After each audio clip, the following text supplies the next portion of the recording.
برېښنايي حکومتولي د هېواد ټولو وګړو ته په چټک او آسان ډول د خدمتونو وړاندې کولو تضمینونکې ده او برېښنايي تذکره د برېښنايي حکومتولۍ بنسټ جوړوي. دا د مخابراتو او معلوماتي ټکنالوژۍ وزارت د برېښنايي تذکرې ټول سیستمونه په بشپړه توګه جوړ او چمتو کړي دي.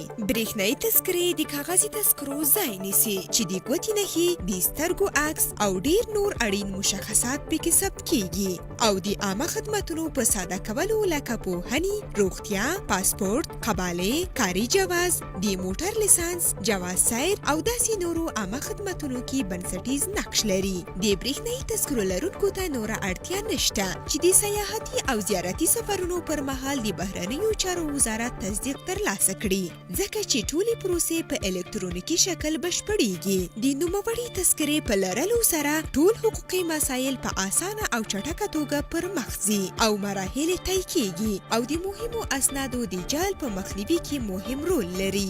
برېښنايي تذکره د هېواد اوسیدونکو سره مرسته کوي چې خپل اداري کارونه د کمپیوټر په وسیله په شفاف او چټک ډول ترسره کړي، چې په دې سره د اداري فساد مخه نیول کیږي. دغه معتبر ملي سند له امنیتي او کشفي ادارو سره د مجرمینو په پیژندنه کې مرسته کوي، چې په دې سره د امنیتي ګواښونو مخه نیول کیږي. برېښنايي تذکره د غیر راجستر سیم کارتونو څخه ګټه اخیستنه ناشونې کوي او د دې ترڅنګ په دې سره د پیسو د راکړې ورکړې معاملې او د معاشونو ورکړه په شفافه توګه ترسره کیږي. سربیره پر دې د رڼو او له فساده خوندي ټاکنو لپاره زمینه مساعدوي.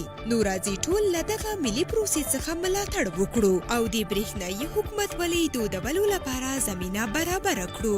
د مخابراتو او معلوماتي ټکنالوژي وزارت الکترونیکي خدمتونه د شفافیت او ښې حکومتولۍ پر لور یو نوی ګام.